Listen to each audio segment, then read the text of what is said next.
conference I'd ever been to, and that was a women's conference.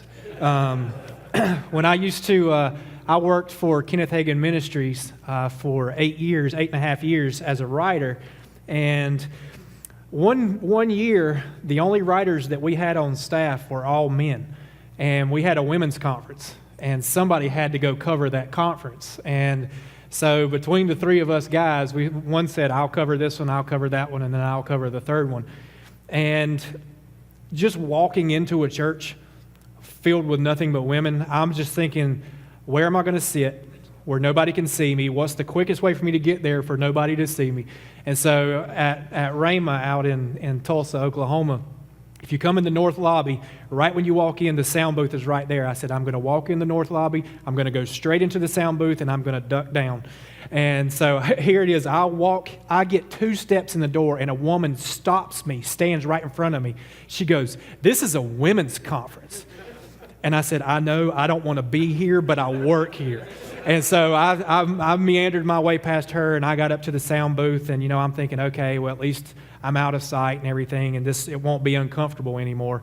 Until the lady that was talking, and even though nobody could see me, and then the lady gets up there and starts talking about sex, and I was like, well, isn't this just fantastic, So here I am, the one guy in the building, and I'm like, well, this is awkward. So as soon as she was done, she was actually doing her closing prayer, and I left. I was like, I don't want to see anybody after I leave here, so y'all aren't as intimidating as a bunch of women. I'll just tell you that right now.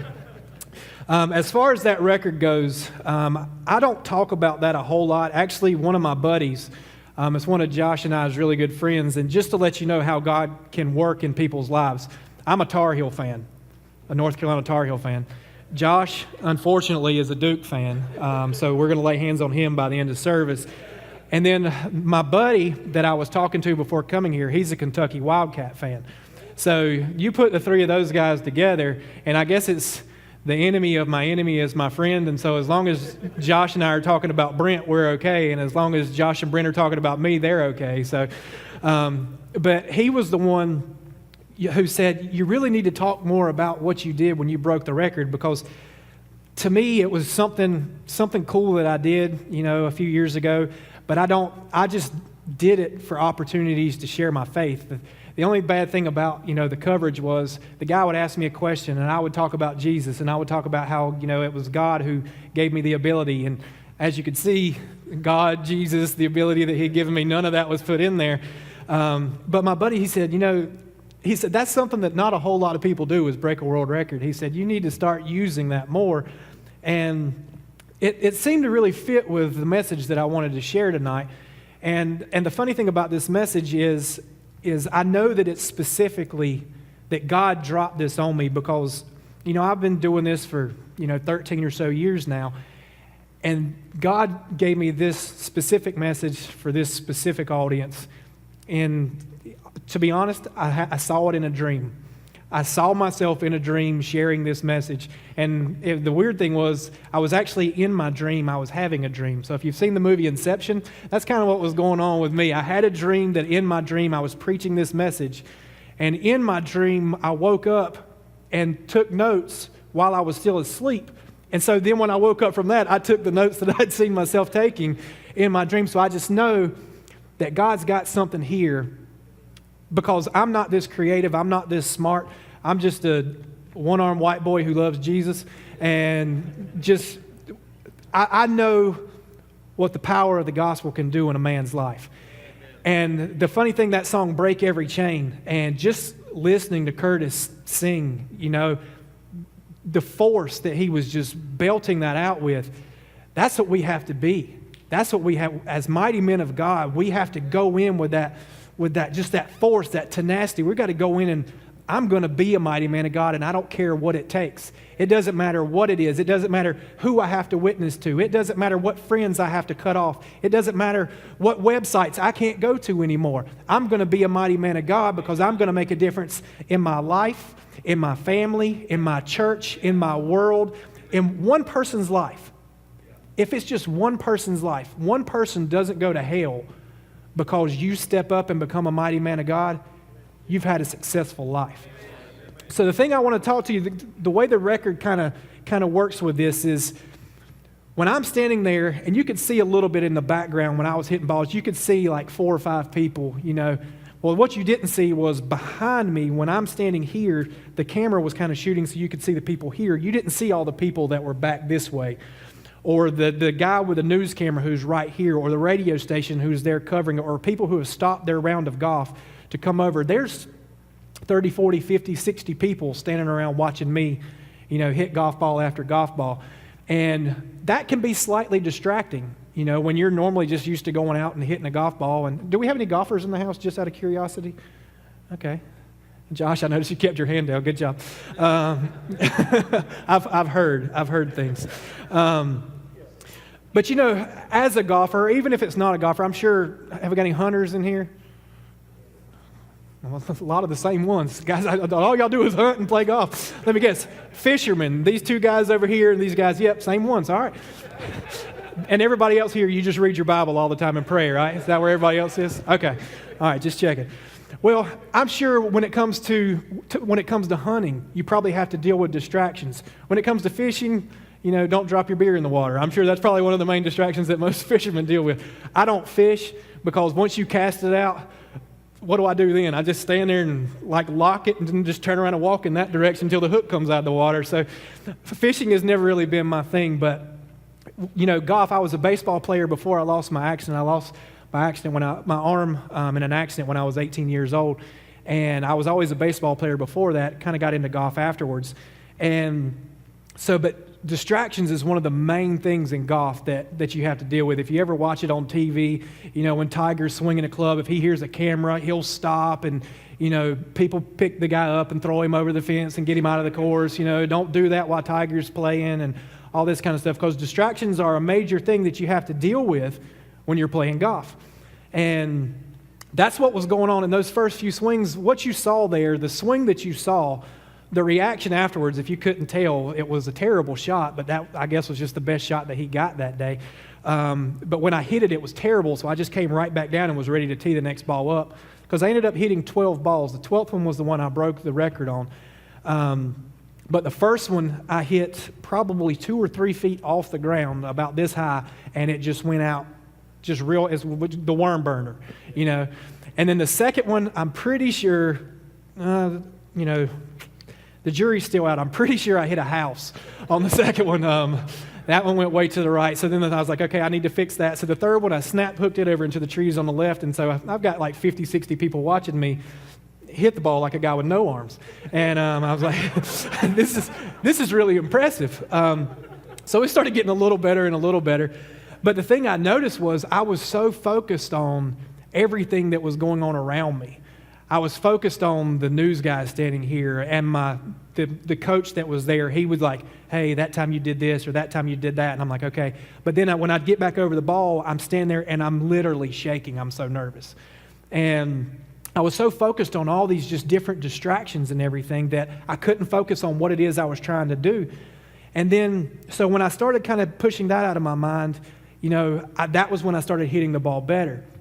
But leading up into all this, all the practice that went into me working on, trying to break this record, because if I go play a round of golf, I don't swing like that because my score would be probably close to where Josh's is.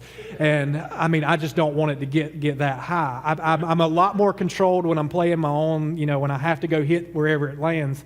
But when I was trying to break the record, I was like, all right, there's certain things that you can do to change. You widen your stance and all this kind of stuff. But I knew that there were certain issues that I had in my swing that other people don't have in theirs. And mine is when I swing, when I get up to the top, sometimes what I call it is getting loose. And so I'll get up there and it'll kind of get out of whack, and that's when the ball starts flying all over the place. So in doing that, I asked a few people to work with me because I knew I had some major flaws in my swing that I needed to fix to be able to break that record.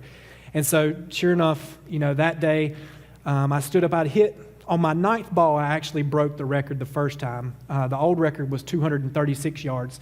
And that's the point from the ball, you hit the ball to the point the ball first touches the ground. They don't count the bounce and the roll. They just count what they call the carry. And so on my 9th shot, I hit it 238 yards. So I'd broken it by 2 yards. But I had broken it the year before out in Oklahoma, like you heard on the clip. But out there, I had hit it 250 yards. And so my goal was to hit it at least 250 yards in 1 inch because I want to beat whatever I did last time. And so on the pro was standing there. He said, "This is the last ball I have. We can go get some more." I said, "Nah, this is it. I'm done after this one. I'm just going to swing as hard as I can and just hope for the best." And on that one, I finally connected with one. And they came on there, and at the time it said 263 yards. When we went back and actually officially measured it out, it ended up being 258 yards, 2 feet, 4 inches on the fly. And so that was, the new world record. And it was all cool and everything until a guy with 2 arms came along and broke my record. If you can explain that one to me, let me know, because I'm still trying to figure that one out myself. But I said all that to say this, is that there are a lot of us, probably everybody who walked in here tonight, and you're trying to break a record in your own life right now. You've got some things going on in your life that aren't right. Your relationship with God isn't exactly where you want it to be. You know it could be stronger. You know areas that you need to tighten up, but you're just having trouble doing it. Well, let's get that fixed tonight. I'm just going to go ahead and tell you right now, Josh, came and picked me up. Am I supposed to call you Pastor Josh? Okay.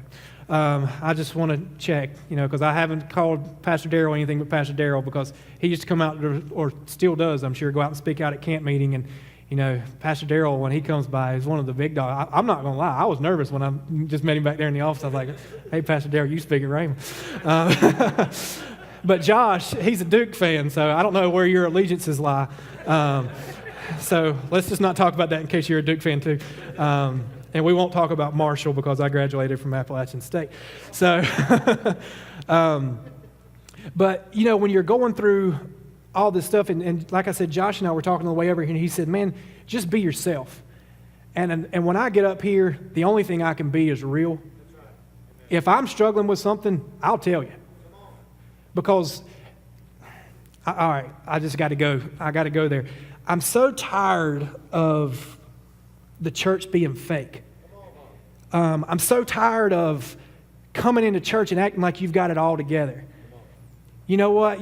You come in and you know how to act. Well, this is the part of the song where, Curtis, he's going to really kick it in here, so I'm going to go with this. This is what I'm supposed to do here. Oh, but now we're getting more worshipful. I got to get it here. I got to carry the TV. So it's either, it's powerful, touchdown. Well, half a touchdown. It's worshipful, hold the TV. We've got the motions down. We've got everybody fooled. Guys, it's time to get real. The reason why we're having such a hard time reaching the world is because people look at us and they're like, "He's not real." It's time to get real. And that's just where I am. And I've been this way. I'll be honest, when I first started doing this, there were times I got up and I'm like, "Am I saved?" When I was getting up to speak, I'm like, "Gosh, what is wrong with me? Why can't I get certain things straightened out in my life?" And was always just going up and just trying to fake it and trying to hide it and trying to act like I was Jesus Jr. And I was a lot closer, I think, to the other side. And so I'm just tired of just people being fake. And I'm just telling you, I'm coming here tonight, I'm going to be real. I hope you'll be real. And because that's where true change is going to happen. If you come in here and try to fake it and act like you've got it all together, and no, I can't go up to the altar, or I can't go get prayer, or I can't talk to, my brother sitting next to me about what I got going on in my life, because he needs to think I've got it all together. He's probably got it just as bad as you do, if not worse, and he wants to say something to you, but y'all are both so caught up in looking like you've got it all together. Guys, look at the Bible. How many of those guys were jacked up? And look at what they wrote about him. I mean, David. Gosh, you just point out one. Let's just go to David, the man after God's own heart, the murderer, the adulterer. And that's just one. So we could go after person in the Word and just find out they weren't perfect either. So don't try to walk in here. And if you've got it all together, I'll go sit down right now and let you preach to me, because I need to figure out what it is that you're doing to make yourself so perfect. But I really feel like God has laid something on my heart tonight, that if we take it to heart, and I say we, myself included, that if we take it to heart, we're going to see a change. And it's going to break every chain. We're going to see some chains broken tonight. We're going to see some people set free. we're gonna take that first step. The way I was a baseball player before I lost my arm, and gosh, I love baseball. I don't know if any of y'all love baseball. I mean, there it is. I got two people. I'm a Braves fan, so our season is now over, but, it is what it is. Just always been a huge baseball fan, though. And the way I look at it, I'm the leadoff hitter. I'm just trying to set the table.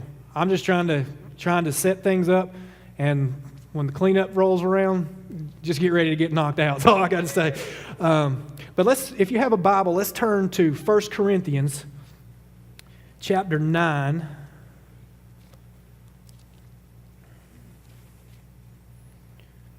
We're going to be reading verses 24 through 27. And this one I'm going to be reading out of the NIV, and I don't have an NIV with me, so I have this one typed out. It's going to be on the screen as well, I believe, if you want to take a look there. It says, verse 24, "Do you not know that in a race all the runners run, but only one gets the prize? Run in such a way as to get the prize. Everyone who competes in the games goes into strict training." Now pay attention to that, strict training. "They do it to get a crown that will not last, but we do it to get a crown that will last forever. Therefore, I do not run like someone running aimlessly. I do not fight like a boxer beating the air. No, I strike a blow to my body and make it my slave, so that after I have preached to others, I myself might not be disqualified for the prize." Notice that strict training. This is training time, guys. This is time for us to come in, train up, figure out. It's almost like spring training in baseball, where you come in, okay, this is where I need to tighten this up. I need to get better here. I need to get better there. And this is kind of almost the beginning of like what you're training towards your being a mighty man of God. Now look at it in the Message. I don't know about y'all, but I really like the Message. It'll just kind of jump up and slap you in the face sometimes. And I just like the way 1 Corinthians 9, 24 through 27 reads in the Message. "You've all been to the stadium and seen the athletes race. Everyone runs, one wins. Run to win." And if I have a title for my message, that's my message tonight, is run to win. "All good athletes train hard. They do it for a gold medal that tarnishes and fades. You're after one that's gold eternally. I don't know about you, but I'm running hard for the finish line. I'm giving it everything I've got. No sloppy living for me. No sloppy living for me. I'm staying alert and in top condition. I'm not going to get caught napping, telling everyone else all about it, and then missing out myself." Guys, I don't know if you know it or not, we're in a race. We're in a race tonight, and this race doesn't end when service ends. We're really just getting started. And I don't know about you, but I hate losing. I mean, I saw some of y'all out there, playing cornhole and the games, and I was expecting to see some elbows flying, and I think there's anybody else in here. I mean, you just hate to lose. Anybody here like losing? Anybody? I'll play you in anything when we're done if you want to, because I hate losing. I hate losing more than I love winning. I mean, there's something about losing, and I'll compete against myself. I coached the golf team out at Rhema when I was out there for the last 6 years. I coached the golf team, and we had practice every Tuesday at the same golf course. And for me to get home, I just had to jump on an expressway, and it would take me about 15 minutes to get home. And I don't know what started me doing it, and I thank you, Lord, for looking out for me for being stupid. But one time on the way home, I just counted how many cars I passed. So the next Tuesday when I was leaving practice, I was like, well, last Tuesday I passed 8 cars. I'll see if I can get 9 today. It's kind of dependent on the traffic around you, but and then I think I eventually got it up to 20. And I was always, okay, just get at least one more car than you. What's the point? You know what I mean? Like, why am I trying to pass one more car but that's just how competitive I hate losing. Even if it's to me, even that if I lose to me, I still won. I hate losing to old me because he's old me and I'm now me. I hate losing. There was a tournament I played in a few years ago, back in 2009. It's the North American One-Arm Golf Championship. There are other one-arm golfers out there besides me, believe it or not, and there are enough of us to actually put on a national championship, and it's pretty, we don't really clap butts for each other, but we have a good time. So I went down there, and I'll be honest, I've played in a lot of amputee tournaments. I played in one in North Carolina. I've played in 2 in Florida now. I played in 3 in Oklahoma, 3 in Michigan, and 1 out in California. And I don't know what the math is on that, but I've won over half of the tournaments that I've entered. So, I'm pretty decent when it comes to one-arm golfers. I can hold my own for the most part. And I had just won a tournament in Oklahoma, and I was going down to this tournament in Florida. Well, the tournament in Oklahoma had really built up my confidence because there were leg amputees playing in the tournament as well. And normally the leg amputees beat the arm amputees because they'll say the only area they have an issue with is getting in and out of a sand trap. Well, for us, it's swinging, which is kind of a little bit bigger than walking. So, but that's the tournament when I beat everybody in the field, arm amputees, leg amputees, everybody. The best round, my lowest round, it's not my lowest round, but I consider it my best round because there was a lot of pressure. I was very nervous. I was tied for 3rd place going into the final round, and I shot a 74, a 2 over par 74 to come back and win the tournament by 1 shot. And so I had just done that, and then I got invited to go down and play in the national championship down in Florida.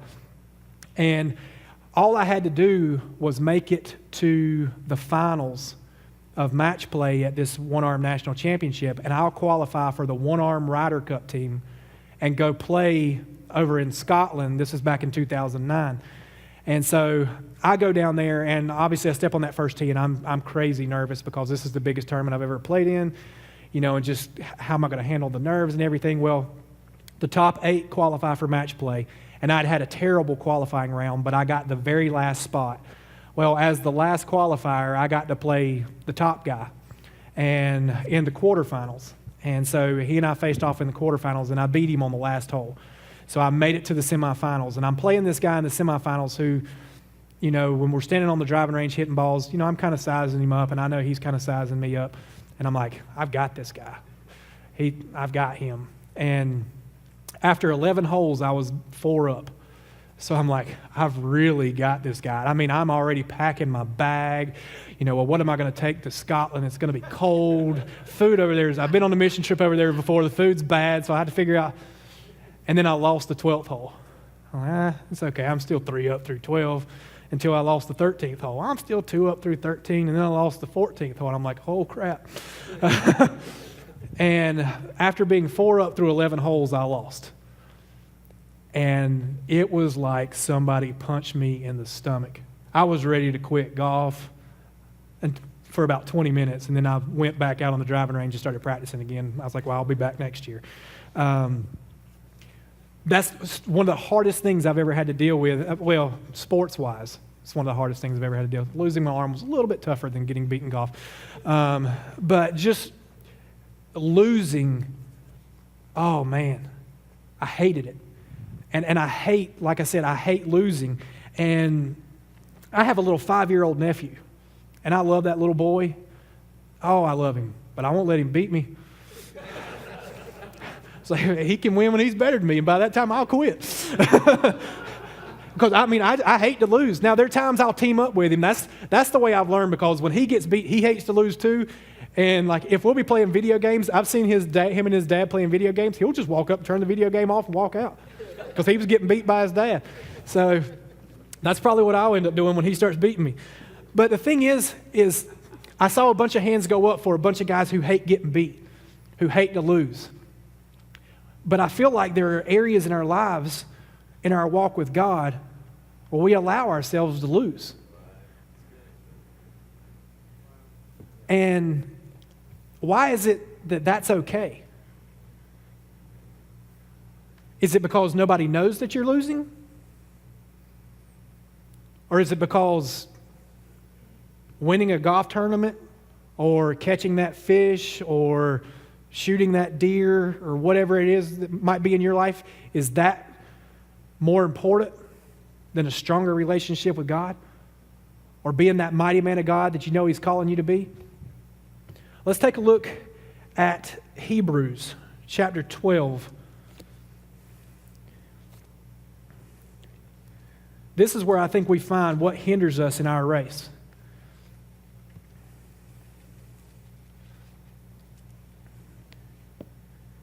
This is out of the New King James Version. Hebrews 12, 1 and 2. It says, "Therefore, we also, since we are surrounded by so great a cloud of witnesses, let us lay aside every weight and the sin which so easily ensnares us, and let us run with endurance the race that is set before us." Verse 2, "Looking unto Jesus, the author and the finisher of our faith." Let's read that one in the Message. This one should be up on the screen for you as well if you don't have one. So do you see what this means? All these pioneers who blazed the way, all these veterans cheering us on. It means we'd better get on with it. Strip down, start running, and never quit. No extra spiritual fat, no parasitic sins. Keep your eyes on Jesus, who both began and finished this race we're in. Guys, that'll preach right there. Like, it's easy to start. Do you know how easy it would have been for Pastor Darrell and Josh to start putting this conference together and then just be like, it'll work out. You know, let's pick out a speaker or two, and then that's it. It's easy to start. It's time for us to start finishing some of these things. But if you notice there in the New King James Version, it says, "Let us lay aside every weight and the sin which so easily ensnares us." And that's where I think we get hindered. And this is kind of where I started, God really started showing me what's going on in a lot of men's lives in general. And I'm not pointing any fingers. I will include myself. But for us to step up and be mighty, it's time for us to get past what's hindering us. What's stopping us from being that mighty man? And maybe you are a mighty man of God, but you can take it from here to here. There's always more. Right. You have never reached it. That's right. If you have, you're a lot further away than you think you are. But if you notice, it says weight and sin. You notice it didn't just say one. Let us lay aside all the sin. No, let us lay aside every weight and the sin which so easily ensnares. I think that's significant. This is what God was showing me, is there are times when we allow weights into our lives that will weigh us down from trying to run the race that God wants us to run. And it's not that the weights are even sins. The weights aren't. Unless you allow them to take the place of what's more important. I'm going to have Josh and Curtis, if you would. Got a little something. Just come right on up here. This is Josh and Curtis, if you want to give them a hand. This is... And this is probably something that Curtis, since I told him that this was going to go down, he's been excited about, and that's why he sang kind of fast towards that last song, because he was ready to get to this part. Something probably a lot of worship leaders would like to do to associate. We'll just go with associate pastors, not the senior pastor, because they're so much like Jesus that you just want to be more like them. I got you. But we allow these weights to come in and start trying to take over our lives. It's just allowing those distractions, and that's what I think these weights are in our lives, are just distractions that come in, and we know that this is what we're supposed to be doing. We know we're supposed to focus on God. We know we need to be spending time in the Word. Oh, but my favorite TV show's on. I don't know about y'all. Any Breaking Bad fans in the house? Okay. A couple. Breaking Bad, amazing show. Sports Center, watch every episode 7 times until you can quote it by the time it's over. Yeah, I'm with you. You sit down to watch. Well, I'm just going to watch it until the first commercial break. And then 4 days later, you're sitting there and you have everybody's stats memorized. Well, this is Josh. And Josh, let me ask you a question, Josh. Do you have a TV at your house? Yes. You do? Okay. Curtis, if you wouldn't mind, grab a weight for my brother here. All right. Now, Josh, you can tell he's... If you don't follow him on Instagram, I'm not making this up. You can go look at it right now before he can pick his phone up and change it. On Instagram, his name is Big Guns Josh. So I was going to talk a little bit about pride, but sometimes you just let the proof speak for itself. So now Josh, I mean, you look at Josh. Josh looks athletic, and I've never seen Josh do anything athletic. And I don't actually mean that as a slam.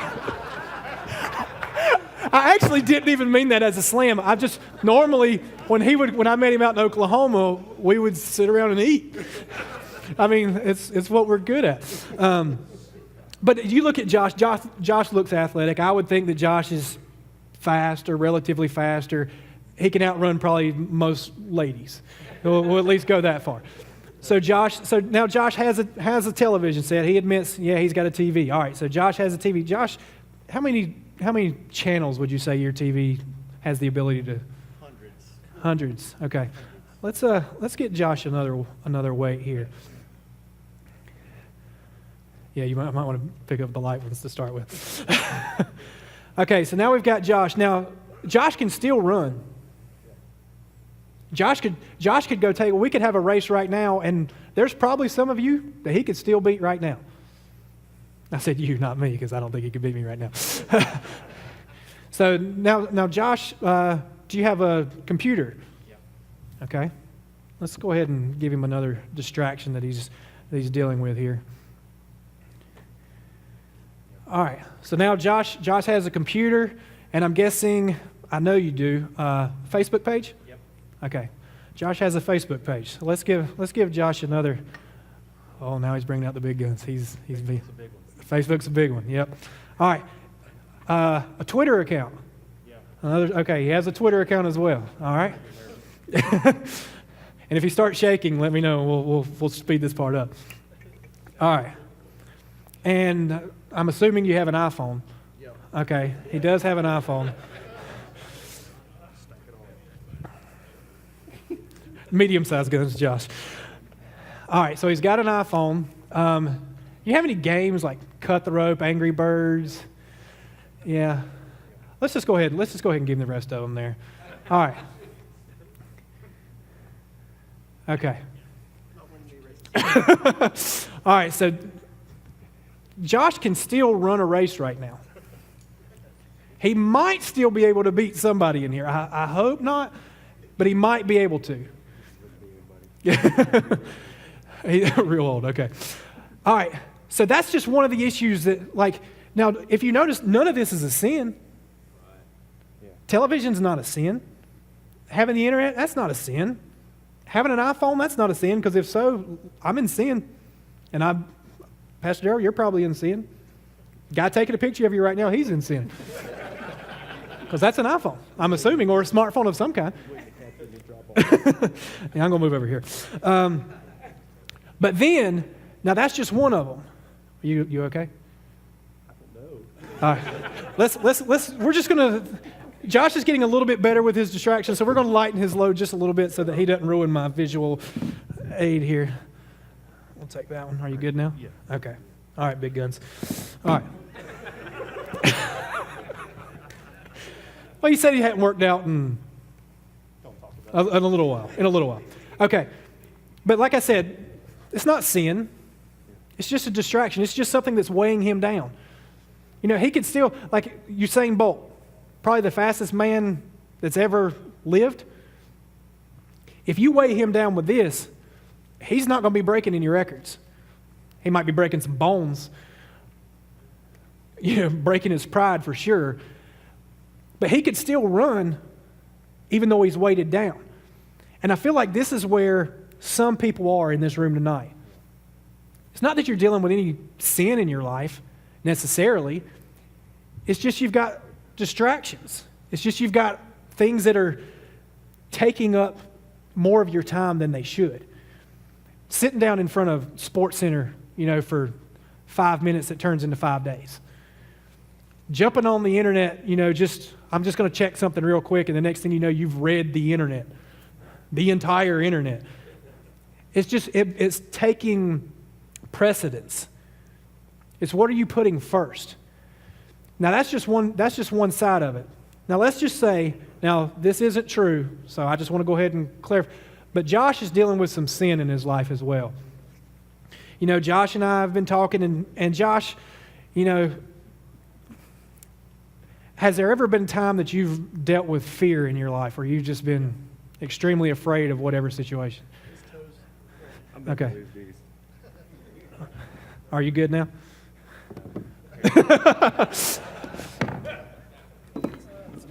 Okay, all right.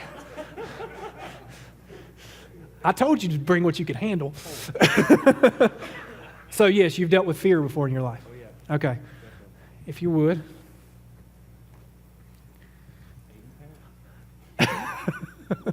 You said you could handle it. All right, anyway.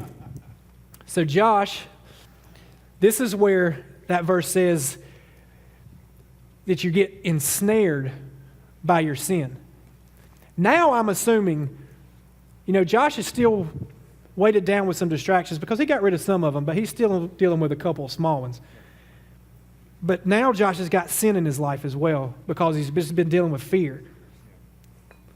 I would choose to guess that pretty much everybody could beat Josh in a race right now. Josh can move, but Josh can't run, and he definitely can't run to win. It's not going to happen. He could scurry across the floor, scoot across the floor, but he can't win because he's ensnared. Now, Josh, I don't know, ever been any time in your life you've ever just been worried about something? So Josh he's dealing with worry on top of it. He's probably getting a little bit less able to run. Josh, let's say here's his internet, and he's got the internet, and he's got it on his iPhone, so he's got that all right here in his hand. And Josh, now, like I said, this is just an example. Josh and I had to have a counseling session before this. Josh is struggling with porn on his iPhone on the internet.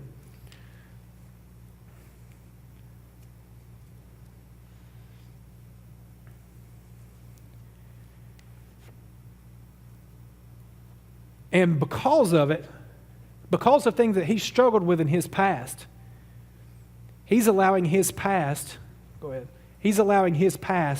to hinder him. And this is where it's strong. He's allowing his past to hinder him from doing what God wants him to do now and in the future.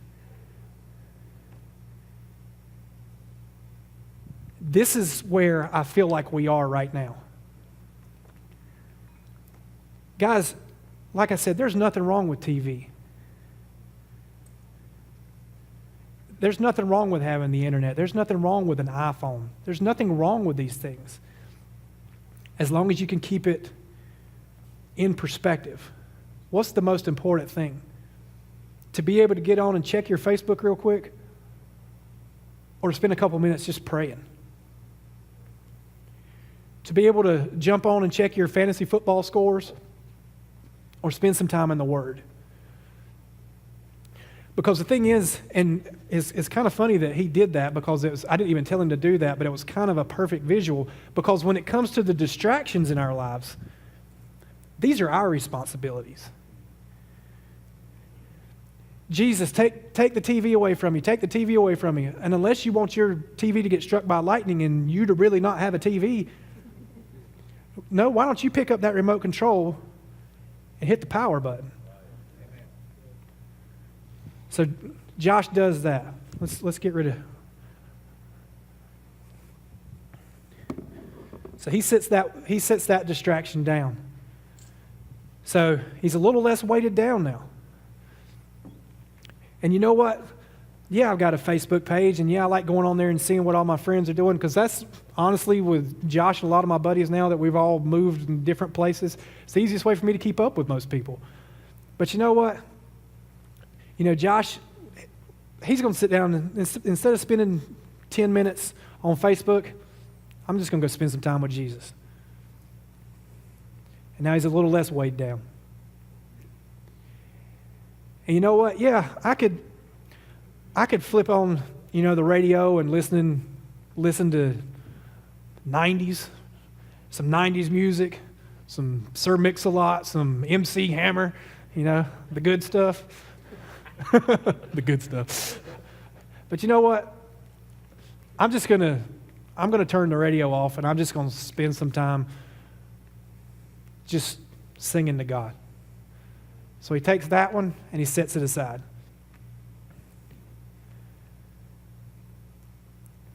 And if you notice, like now he's a lot less burdened. He's got one little distraction there. You know what? Yeah, I got a bunch of friends texting me right now. I don't know how many of y'all in here have a favorite television show like Duck Dynasty or whatever it might be. I didn't see Duck Dynasty, my first episode, until like a month and a half ago, and I think it's one of the funniest things I've ever seen. Oh, I got a witness back there. Amen. I thought somebody was about to run a lap.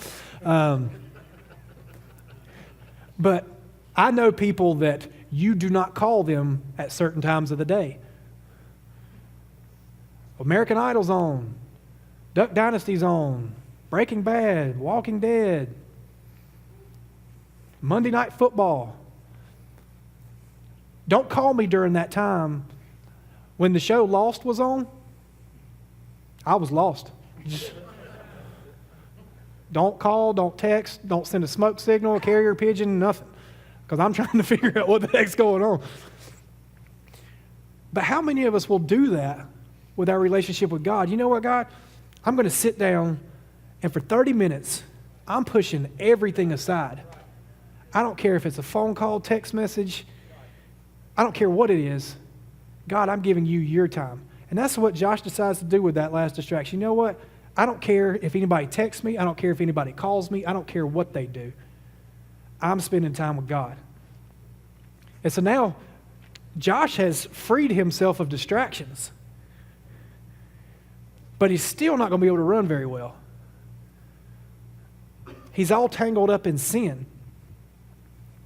But the thing is Josh has set these distractions aside.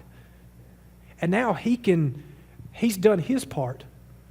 Because when he sets the TV remote down and picks his Bible up, what does he find? He finds the answer to this. You know, like this one down here on the bottom, this one about fear. Well, Josh gets in the Word. Whoa. For God has not given me a spirit of fear, but of power and of love and of a sound mind. So Josh is doing his part now. And then Curtis, who is now playing the role of God, he was the devil earlier, but now he's made a transition. And now Josh is free from fear. And Josh had an issue with worry until he found in the Word, be anxious for nothing, but in everything by prayer and supplication with thanksgiving, let your requests be made known to God. And the peace of God which surpasses all understanding will guard your hearts and minds through Christ Jesus. And he was freed. Josh can run a little bit better now. Well, Josh was having that issue with looking at porn on the computer. But then he opens the Word. And Galatians? Walk in the Spirit, and you shall not fulfill the lust of the flesh. But something even more important than that, guys, and I want to touch on this. I know it's a men's conference. You're not supposed to talk about sex or porn or any of that kind of stuff because you walk in here with stuff and you want to walk out with it. You don't want it to be rustled. But if you want the freedom from it, remember when I told you when I was working on my swing and I said, will you come and watch me? See if you can figure out what the heck's going wrong, because not only does Josh find in the Word, walk in the Spirit and you shall not fulfill the lust of the flesh, Josh has Curtis as an accountability partner. He said, Curtis, man, I'm struggling, dude. I'm looking at things on the internet I know I shouldn't be looking at. And I want you to hold me accountable. That's where freedom comes in, guys. Not trying to run around and hide it. I'll get this figured out. I'll pray enough times. Eventually I'll pray enough and it'll go away. No, it won't. Find a buddy. And if that person isn't a good accountability partner, dump them. Find another one. If they aren't good, find another one. Because there's freedom from it. I know.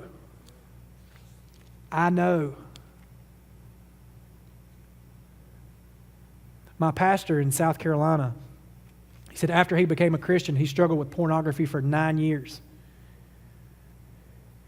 And he said that he would pray and pray and pray and pray and click. Pray and pray and click.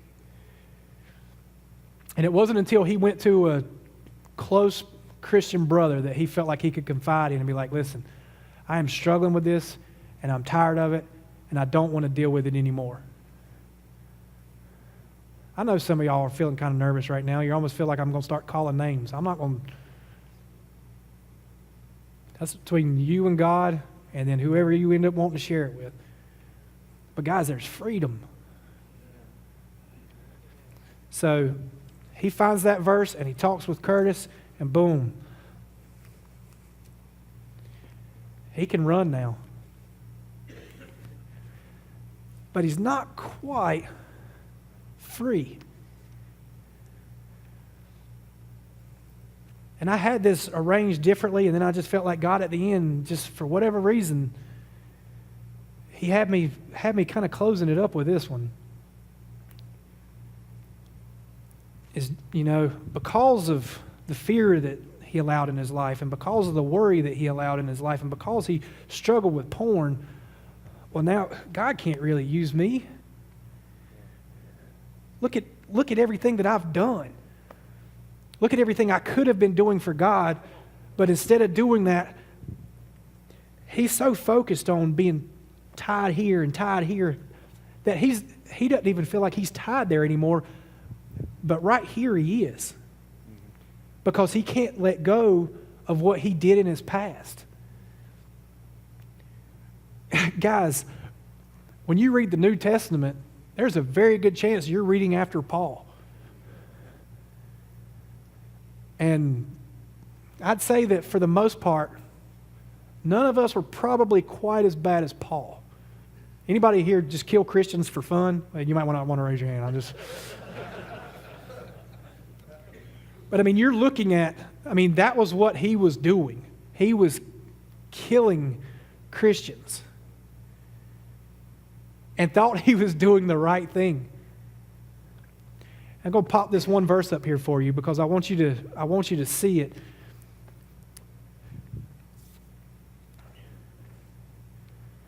And this one's also in Philippians. You can see it on the screen here in just a second. Philippians 3:13 and 14. Forgetting those things which are behind and reaching forward to those things which are ahead, I press on toward the goal for the prize of the upward call of God in Christ Jesus. Now the thing is, this isn't somebody writing this who had a perfectly spotless past. This is somebody's past who was jacked up, who was killing Christians, who I'm sure when he saw some of his future fellow believers, the scars on their back came from him. But Paul is saying, forgetting those things which are behind, I'm pressing forward. Guys, it's time for us to press on. So this right here, where you feel like you're tangled up and tied up and ensnared, guys, it's time to get rid of that. It's time to press forward and go ahead and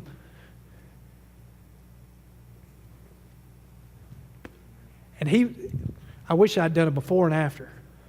When he's standing there holding 80 pounds-ish, tied up, and he's supposed to be running to win.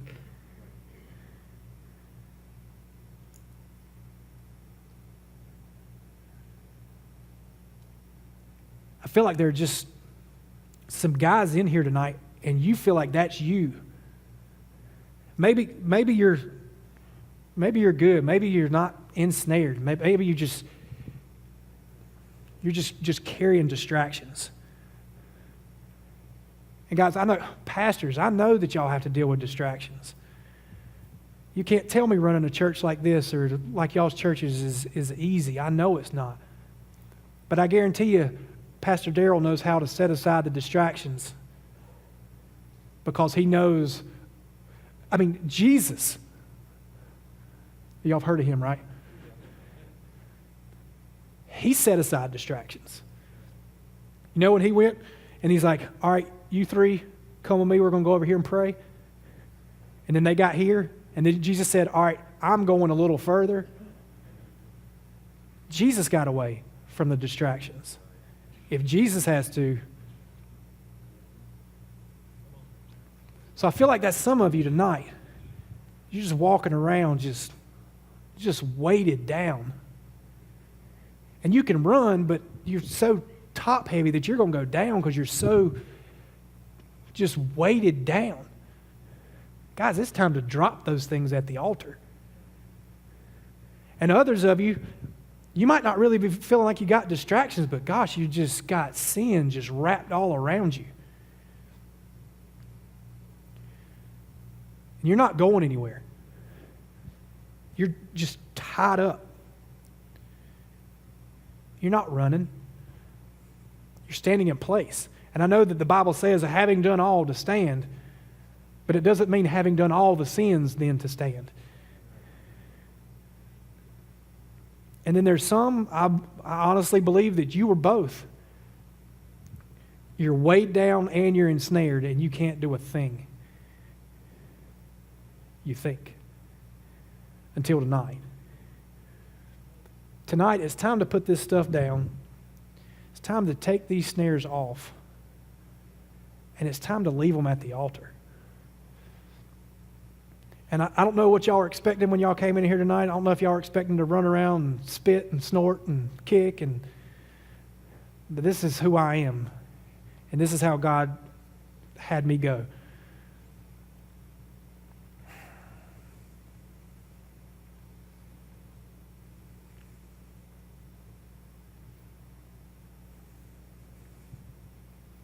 So what is it that you need to take care of tonight?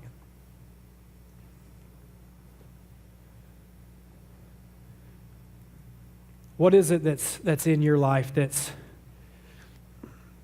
either something that's weighing you down? And guys, I know that some of you, it's like you can feel the weight. You can feel the heaviness. You can feel where this is stopping you from doing what you're supposed to do. What is it that you need to just come and sit down tonight?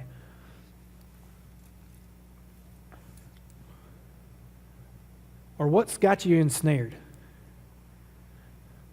What's got you tied up to where you can't be that mighty man? Because this isn't everything, obviously. I had more bungee cords, but I'm just trying to show you what God showed me. He didn't want to see you tied up and weighted down.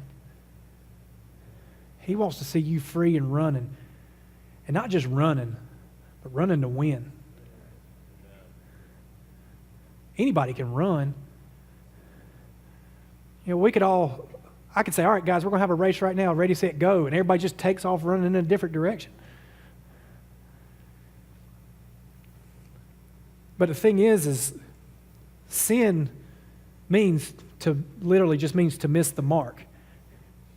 And it's kind of a funny visual, at least in my mind. Maybe it's just me, but if you've got a race and my mark is there and you say go and I end up over there,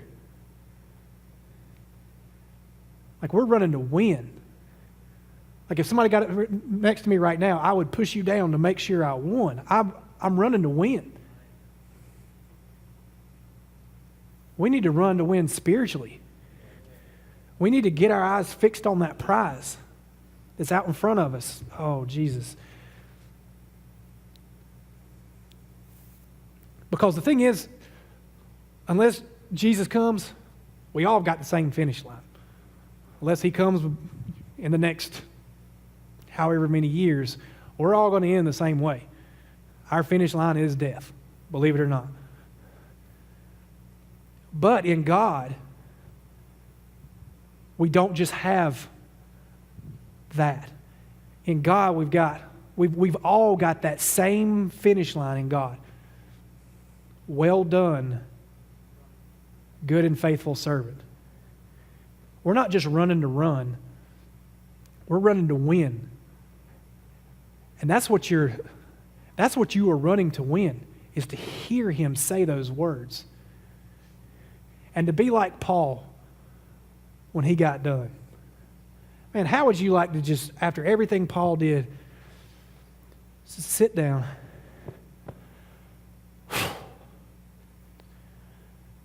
I fought the good fight. I finished the race. And I kept the faith.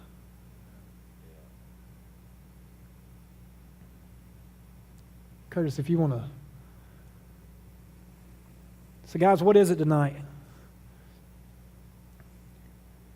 What is it that you need to, what weight is it that you need to put down? Or what's got you ensnared that you just need to come spend some time with God? There's something about just, I don't know, this church just, this is one of the most peaceful churches I've ever been in my life. There's just something, I don't know if y'all felt, this is my first time ever being here, and maybe y'all are so used to it now, you're just used to being peaceful, but it's the presence of God. You can tell he's here a lot.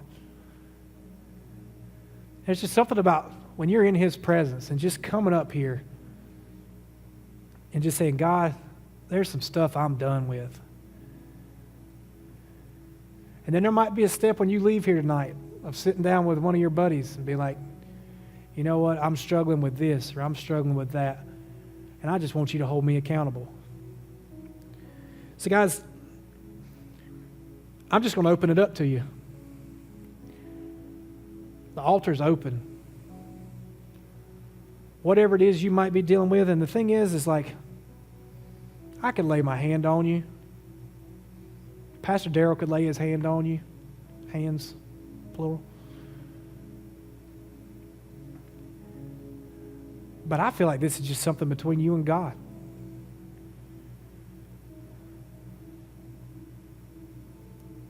So I'm just going to open it up. Altar's open. If you want to get down on the floor where you are, whatever. This is just time for you and God. Like I said, I'm just setting the table tonight. Get some stuff dealt with tonight, and then get knocked out of the park tomorrow. So whatever it is, guys, they're open. Just get up on out of your seat and come on down. I don't care what it is. Just come spend some time with God.